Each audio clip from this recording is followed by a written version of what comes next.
Okay, so we've gone from this bottleneck, which is less than 4mm. It can pass a 3.5mm drill bit through into there, to onto this one now, which can pass a 6.5mm drill bit. The bore of the pipe is just under 7mm, so it's about 6.98, but it can pass a 6.5mm drill bit straight through it, so that matches the bore size is better. So the plan is that is going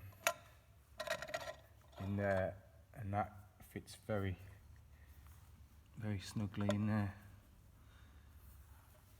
I'm not sure how much better I can get that with a little tap, and so I can lock this in position like this, and I'll be switching to this different half of the casing that hasn't got this hole, and we're going to give the pulse detonation engine a go now without the back pressure problem that was being caused by this and a couple of the other fittings.